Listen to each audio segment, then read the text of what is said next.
Welcome back. Welcome, people, to the Dangerously Unique podcast. I'm your host, Court Case, and we are back again with another episode to talk about the things that are on the top of your mind and the tip of your tongue.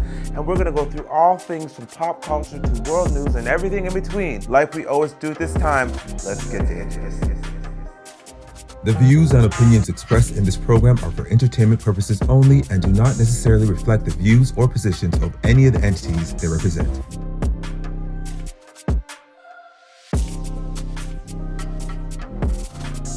Hey y'all, welcome to Black Space Media page. This is the Dangerously Unique podcast. I'm your host, Court Case, and we're going to get into it today. We're talking about everything from pop culture to world news and everything in between. The stuff that's on the top of your mind and the tip of your tongue. Without further ado, we're going to get into the first topic today. Amber Rose. Amber Rose is a Trump supporter. Amber Rose was taken to Instagram to share that she is now a Donald Trump supporter. On Monday, the 40-year-old model and former stripper posed with the 2024 public presidential frontrunner, Donald Trump, captioned in the picture, Trump 2024, alongside 3 flag emojis. After facing instant backlash, Rose elaborated an endorsement in the comments on Instagram. Laugh out loud. Y'all think Biden cares about black people? Sad. Do your research. I always put women first, she wrote. Well, y'all want biological men in women's sports? Trump supports the most reasonably compromised on abortion. She continued, stop being brainwashed because we're people of color. Make your own decisions. So what sparked the change of heart? I mean, she started off as not a Trump supporter in 2016, and now she is a Trump supporter in 2024. And women are allowed to change their mind. People are allowed to change their mind. Maybe she did her research and she found, like she said, his views on abortion, his views in relation to whether trans community should have their own sports or should be integrated into women's sports. And there's a huge debate on that and whether you feel that that's a positive thing or a negative thing. Clearly, Amber Rose is leaning towards the side of not having women's sports be inclusive, and also, I guess, as far as women's rights. I think the thing that people are finding issues with Amber Rose siding with Donald Trump is, like I previously cited in 2016, she was not really about it. She infamously is the founder of the Slut Walk, supports and promotes women empowerment and the end of slut shaming and body positivity and affirmation. And so a lot of people see Trump as the antithesis of that. So it's kind of strange that she would be siding with him. And maybe they're seeing this as the stunt, as something to keep herself in the media.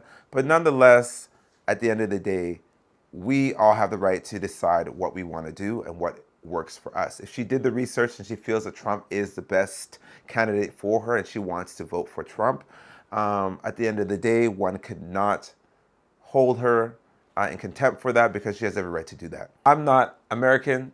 The American debate, the presidential election is happening this year. It's a hot topic, whether people are going to vote for Biden or Trump or whether people are going to vote at all. I've heard a lot of people who don't feel like they want to vote or don't feel like they want to invest because both parties are pretty much not the best and really are doing a piss poor job of supporting the country and the people, American people, for the last 4 years or 8 years, if you're considering when Trump was in office and then now Biden for the past 4 years. Either which way, it's a hot topic. Either which way, a lot of people are up in arms about it. But at the end of the day, we have the right to change our mind. We have the right to shift our perspectives. If something does not work for us, whether people like it or not, whether people are against it or not, you have the right to determine what it is that you think is important for you. If you've done the research and if you looked at things and you think that that's what you want to do, you can do it. For me, my opinion is do your research. I think there's a lot that both parties are not being transparent about. There's a lot of things that people may be baiting to get attention or get votes because the election is coming up in November. So people will say whatever they need to say to get the attention that they need to get and to pull people into their party or into their campaign. But I would like people to be objective and to focus upon the issues that they really think are important and the things that they want to champion forward, and stick to that, and be clear about that, and align with a candidate that supports the initiatives and the things that are important to you and the things that you want to see continued support for moving forward. And that's all I can say about that. I ain't hating on Amber Rose, but I think that nonetheless she's striking a debate and bringing people into the conversation. I think ultimately, if you are an American citizen or if you are a voter, that's what you want. You want people to be engaged in the election, and I feel that this commentary that she may be having, even though maybe it's off the cuff from traditionally how she's been speaking, what she's been doing, nonetheless, I think that it's adding value. It's getting people to want to vote. It's getting people to look and maybe take into consideration what the issues are and what they want changed and what they want implemented into the system, or from now until the election is upon us. So yeah, tell me what you think about it. Do you think that it's a scheme that Todd set up, or a scheme that Amber and Trump set up? Is she getting paid? Is she a secret agent? Is she a spy? Or is she just voicing her opinions and expressing herself and evolving? You let me know. You let me know.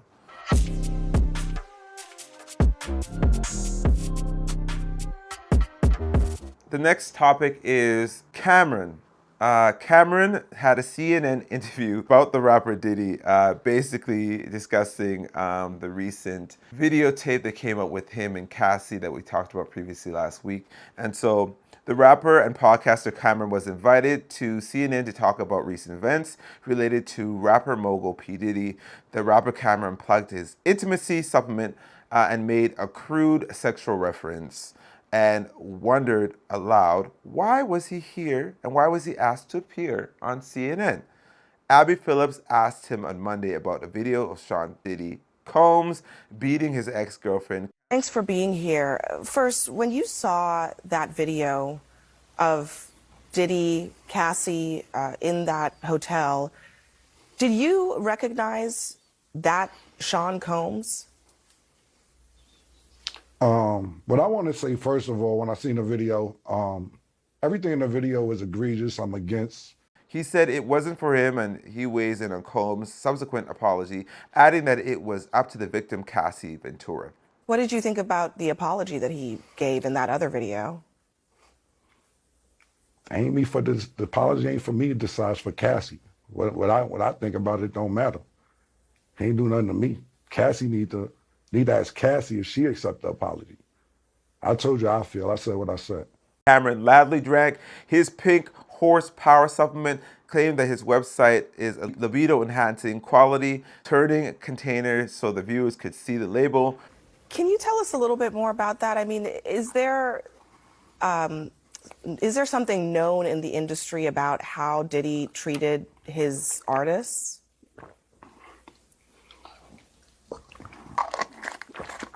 So I'm going to get some cheeks after this horsepower joint. I'm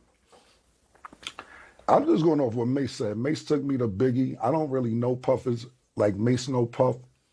He also plugged in his YouTube show and eventually lost patience as he said, who's the talent agent for this joint? Like, you think I'd be sitting around watching what Diddy do? I did not know this was a Diddy joint. Who booked this? What about the industry in general? I mean, so many people have pointed out that Diddy couldn't get away with this stuff if there weren't a lot of people protecting him. Do you think that's the case? Who the talent agent for this joint? Like, you think I'll be sitting around watching what Diddy do and all this? I didn't know this was a Diddy joint that y'all invited me to. Who booked me for this joint? Phillips then thanked him for his time and essentially ended the interview. Okay. If you're going to book somebody for a show, I think that their agent or anybody traditionally, they inform them about why they're coming. There's a debrief that happens even before you go on air. For anything, even if you're doing a podcast, even for anything on camera, I'm pretty sure even on this podcast, they get debriefed. So why would he go on a program and participate in that program without knowing what it is that he was going there for? I think that Cameron just, again, he utilized the opportunity to get on CNN to promote his drink. That was it. And he clearly stated that he didn't care about Diddy. He really just cared about his intimacy drink and promoting that, and he got a viral moment. And I think that's what he wanted at the end of the day. I think they probably wanted Mace, and it would make sense since they're on the same podcast, that him and Mace has an actual history with Diddy. Mace and Diddy were actually like homies back in the day. They've made songs, a bunch of songs together, a bunch of hip hop classics together. So it makes sense that they probably wanted Mace, but they couldn't get Mace, so they settled for Cameron. And that's it. And Cameron has a history of going on shows, whether it be like 60 Minutes or MSNBC, and now CNN, of just stunting, of pretty much just saying whatever he feels and pretty much not answering the questions that the reporters or the interviewers have, and just pretty much taking up space and saying whatever. And I think that they should do their research again and look at who they're bringing onto the program, because he really was, in my opinion, kind of disrespectful to the host of the show. She seemed like she was really engaged in trying to get to the bottom of this Diddy situation, and thought that he was going to really be game for the situation. Interviewers are prepped by the producers again that the people that are interviewing are going to be aware of what they're being asked. And so I think that's an L again on the production team for not letting her know. And setting her up with somebody who was not really game, somebody who was not interested in participating in the conversation. But I think it looks kind of suspect for the production and CNN. And like other people have said, I think probably somebody's going to get fired. If not, they're at least going to get reprimanded, because that was kind of, that was a mess. That was a mess. Next topic we're talking about is Terrence Howard debunks physicists on Joe Rogan. The actor Terrence Howard shared a number of eyebrow-raising beliefs on the episode on the Joe Rogan's podcast, claiming he can kill gravity and is attempting to debunk the Pythagorean theorem. We are about to kill gravity. We're about to kill their god, gravity, and they don't want that, Howard told Rogan, showing him a video of how linchpins can rid Saturn of gravity. And it is a rings with no animation. It is a rings of the hexagon that observes at the very top without dark matter, without dark energy, without gravity, showing that it is an outward force pushing down that creates the planets. Rogan appeared intrigued on the episode, which is available on YouTube, and continued to ask Howard questions about his conspiracy theories. If you're right, so many people are wrong, Rogan said. Howard replies, everyone is wrong. The universe backs me up, he said. You have all these physicists saying something different, but none of them have 97 patents. None of them have introduced a new form of flight. The actor claimed that the patents he owned at one point was the foundation of virtual reality technology. He also said that the issue with the Pythagorean theorem is in ancient mathematics believed that the world was flat. Howard then took to the conversation in a different direction, telling Rogan that even he remembers the day he was born. I remember being circumcised. I remember the whole night. He told this podcast hold. At least one person on social media called the episode of Rogan's best. Okay. I think that Howard is not wrong. I think Terrence Howard, big up to you. We live in a reality. Science is based upon the study, and study based upon observations over time. And things change over time. And we know the way that we look at things and the perspective in which we look at things changes the things that we look at. So if we looked at things from a perspective where we did not have all of the information or the support, then it would be perceived as one thing. But the time that we live in now, we have much more data that we have within us and access to that is allowing us to revisit and relook at things from another perspective. He touches on a conversation of basically certain organizations or bodies of people wanting to push a certain narrative because it basically allowed them to perpetuate systems of control on the masses and control the way we think and how we operate, how we move, suppressing people from being able to be liberated. And the information that he's offering expands from that particular set initial information and gives us an awareness that we could basically move in multiple directions and that the world is more expansive than what we think and feel. And of course, this is going to be devastating for those who are trying to control and trying to limit people's perceptions and hold them in contempt. But I think that what Howard's doing, the information he's sharing, people say it is outlandish, it is crazy, or it is conspiracy theories. I think everything is a theory. Like we just said, science is based upon theories. It's based upon observation. Things are subject to change. So him offering his perspectives, I think are great. I watched the interview. I thought that some of the things he was saying, he was able to back up. He has 97 patents. He's really took a lot of time and diligence to share the information in a very succinct, clear way. I even want to watch it again, pretty much to gain and grasp some of the concepts things he was saying, because I think that it does require that. But I think that people just rush into the conclusion that he's wrong and a quack or in relation to what he's saying. I think it's only based upon because people are used to perceiving him as an actor. And we are more than one thing. You can be an actor, you can be a scientist, you can be a teacher, you can be a polymath, you can do several things very well. And I think that he happens to be somebody who is very intelligent and expansive within expressions, and I'm really happy that he's sharing it with the world and sharing his perspective. And I think that it is and is worth investigating and is worth looking into, and I think that we should. Before we just rush off and label him, I'm really excited. I think that he's sparking people's thoughts and feelings to want to look at things in different ways and to question our reality, and think we all should question our reality. We're told a lot of things about how things operate, and necessarily we go off of these things just on the basis. But when we look back, again, who were the people looking at the things, and what was their starting points, and what were the perspectives? Were they xenophobic? Were they racist? Were they prejudiced? All of these filters and perspectives and ideas shape the way in which they would perceive the reality. And so I would hope that we would hold space for questioning, hold space for a reanalyzing from another perspective, and hopefully being willing and open.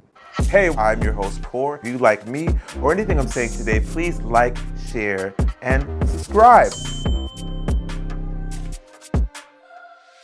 So, Kelly Rowland claps back at Cannes for being disrespected. Cannes Film Festival was last week. It happens every year around May 22nd and 23rd. It is pretty much the biggest film festival. Basically, whatever does really well there gets sold and shared all around the world, and it becomes potentially runners for awards and so on and so forth.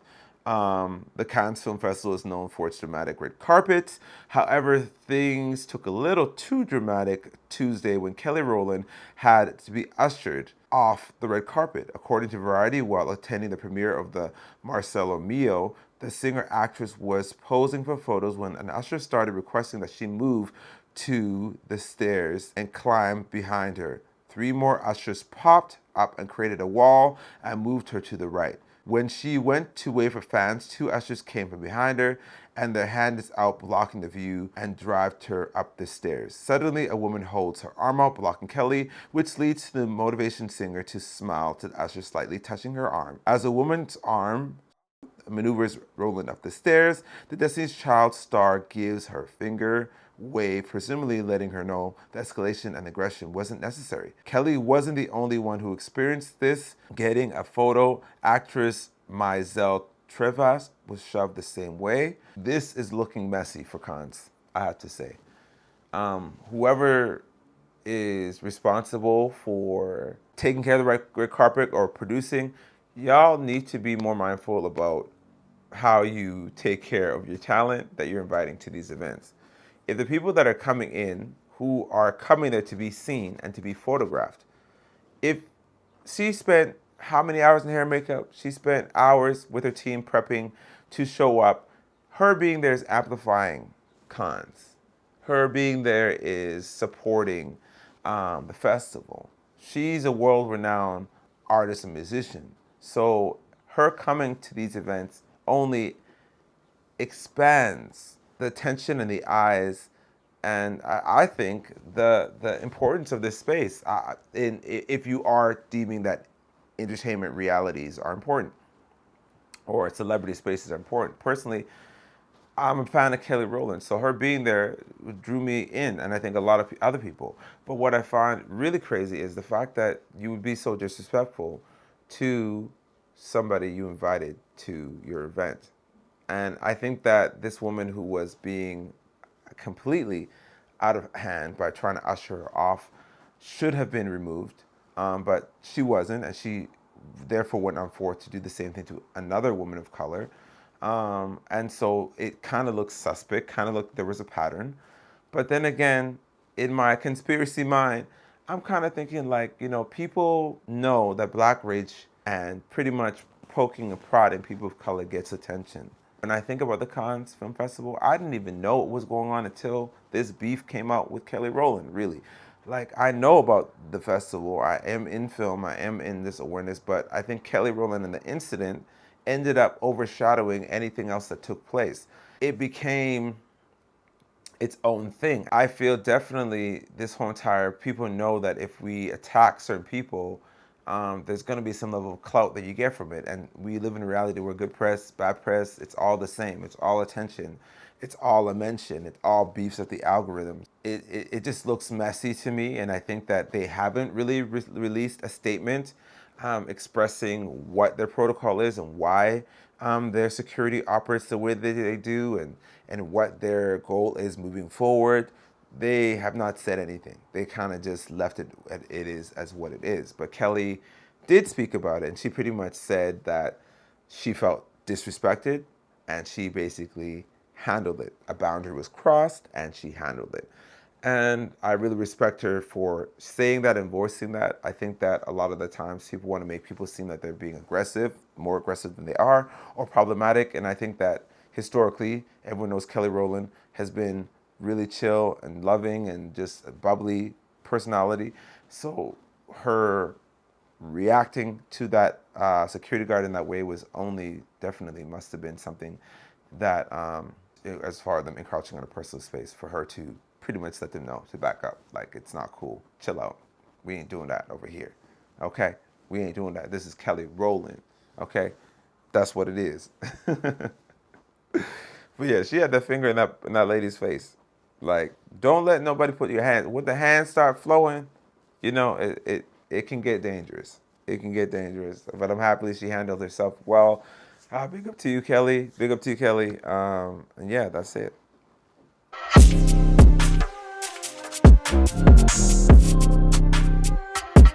So, Nicki Minaj.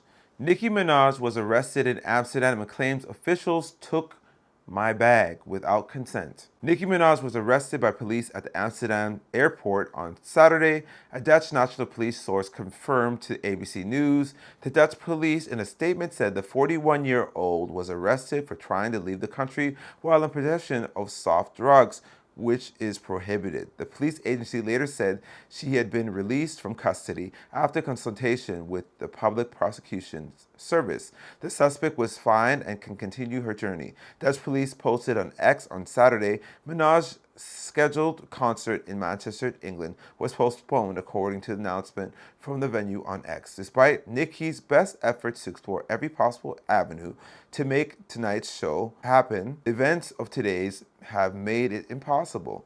Co-op Live wrote, adding that we are deeply disappointed by the inconvenience this has caused. Earlier, the 12-time Grammy nominee posted a video on Instagram Live showing her discussion the arrest with a police officer. The officer stated she was being detained because you're carrying drugs. When she asked for the reason behind her arrest, Minaj took the X to update her followers on dramatic events. Now they said that they found weed, and that's another group of people have to come here and weigh the pre-rolls. Keep in mind they took the bags without consent. My security has already advised me that those pre-rolls belong to him. Oh yeah, the pilot wants me to take my IG down, she wrote in one post. Wow. Nicki's been having a year. Like, Nicki's been having a year. I heard that she says she feels that she's being sabotaged.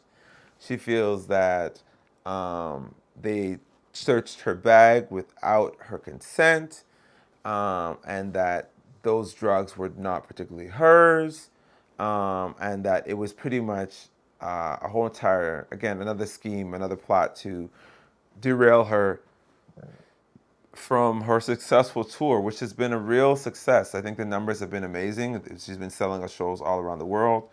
And definitely this is something that has basically come into like a cooler momentum and kind of check her. If that is so, um, that seems kind of crazy. But then again, stranger things have happened. I think Nicki Minaj is extremely talented. I think that as a bigger artist as she should have more support around her, making sure that these types of situations do not happen. I feel definitely because of her past and her history of having various incidents occur to her, that she should have a stronger team and people around her who are willing to ensure that she is excelling, because she is an amazing talent and she should be protected at and ensured to that this type of press is not involved in her brand, because I think that a lot of this type of foolishness ends up marginalizing in the long run who she is and what she's about and what she's trying to do. And I think that them taking and exploiting her with situations like this only leads to another thing on the list, whether it be her husband or whether it be beefs or Cardi B or anybody. Like I said before in previous conversations, I think that Nicki is too talented to be messing around or participating in anything that does not honor her. And I think that she should continue to tighten up. She says she's fired some of her management. She's kind of shifted her team. And I think she should do that until she finds a solid crew of people who are just there to make sure that she undoubtedly is protected in every situation she goes to, and that she doesn't find herself in situations such as these. I wish her all the best, continued success on her tour, and just tighten up, Nicki. Like, really, don't let nobody come up in your camp who ain't really for you. Get somebody to help you. Shit, hire somebody who can screen these people. Like, do the research. Do the research. Okay.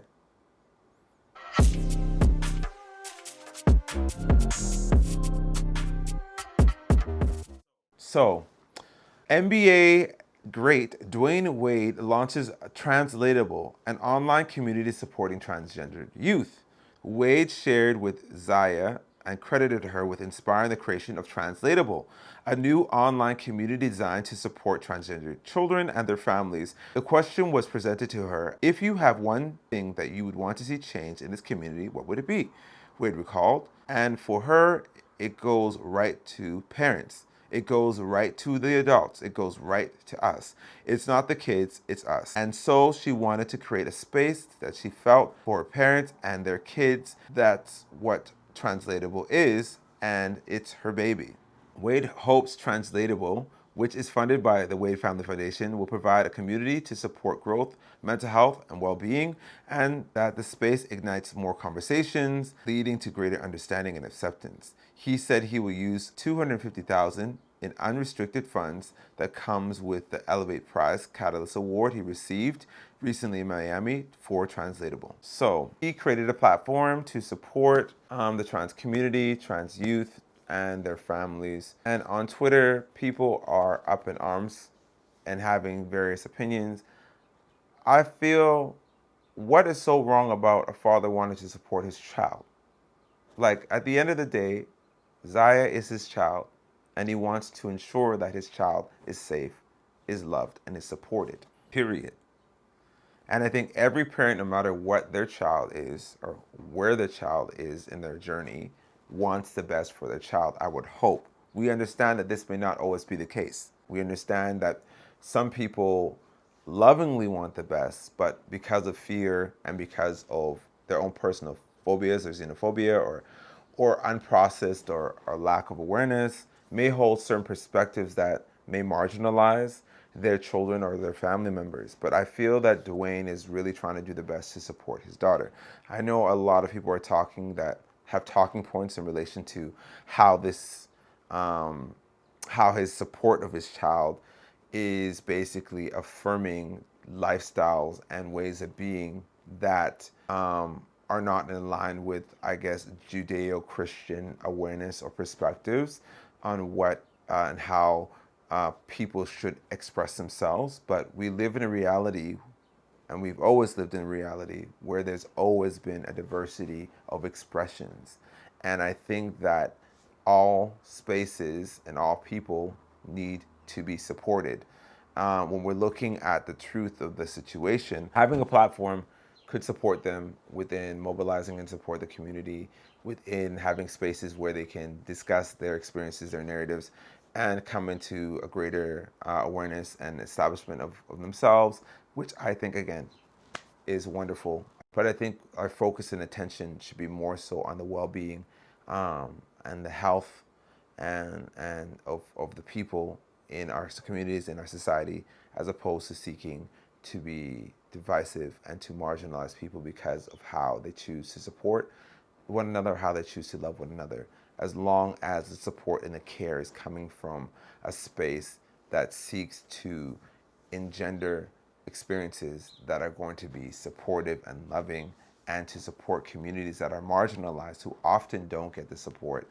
I think that it's essential that these platforms exist. And so why not? Congratulations to the Wade family, to Zaya. I know this is unpopular opinion for a lot of people, but it's like, whatever. Like, get over it, accept it. If you have an issue with it, then you can create a platform for yourself and your community. There's always opportunities for you to amplify. There's always opportunity for you to do work. There's always opportunities for you to make a change for the things that you feel need reform. And to get in the way or to judge somebody for doing that for themselves and for their family just seems kind of foolish. Let him live. Let them live. And that's all I got to say about that.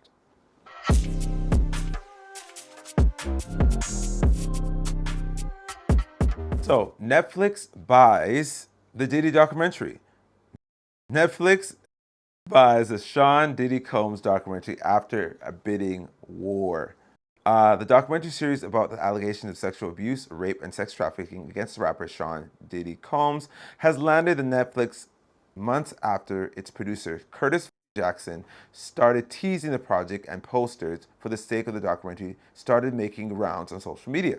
Jackson confirmed in a tweet the streamer has won the bidding war for a series he first announced in December, but added that if more victims keep coming out, he's going to need more episodes.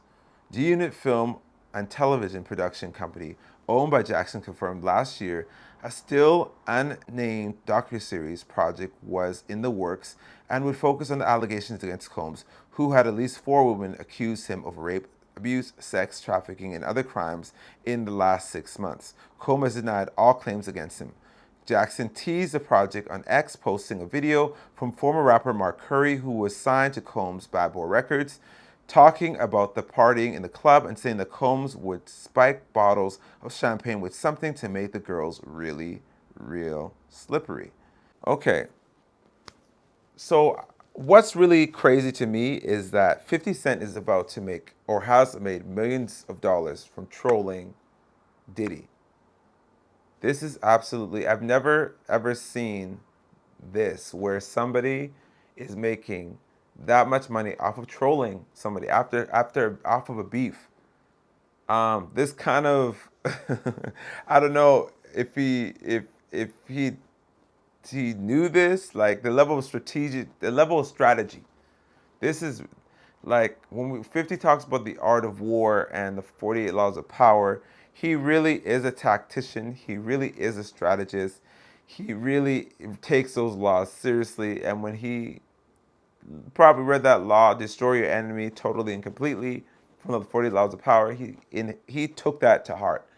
He literally is going out of his way to ensure that he completely marginalizes Diddy and removes him from any platform or from any level of prominence that he had previously. It's quite intense, I personally feel. But I just think it's wild that, like, we get off so much off of beef, we get off so much off of exposing one another. I think we live in a culture where it's all about exposing people, and to the point where you don't really think about the consequences. So, congratulations to Curtis for making the deal with Netflix.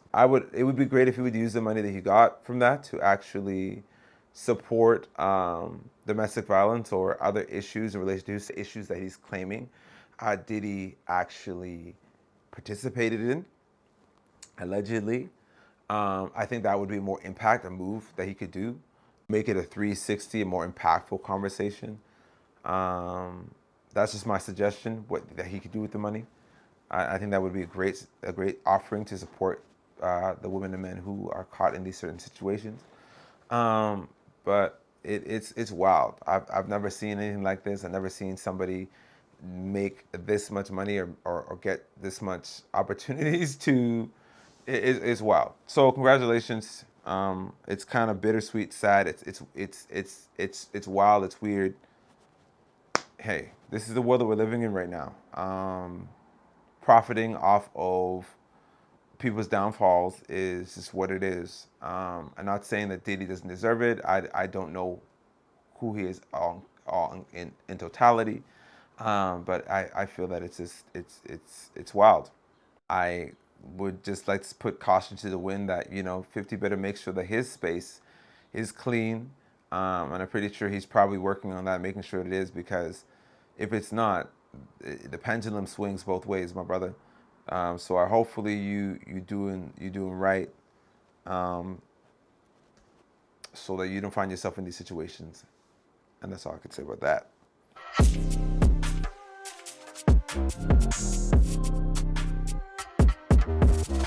Hey, today is no different than any other episode previously. Please check out those episodes if you like. And if you like those episodes, or if you like me, or anything I'm saying today, please like, share, and subscribe. It's easy, it's free, and it helps the channel and it helps me grow. And that's what we want to do here, grow and build a big community of people who are interested and connected and want to get down and boogie and have a good time online. Because that's what we're here to do. We're here to have a good time. This is all fun and games, but a little seriousness in between.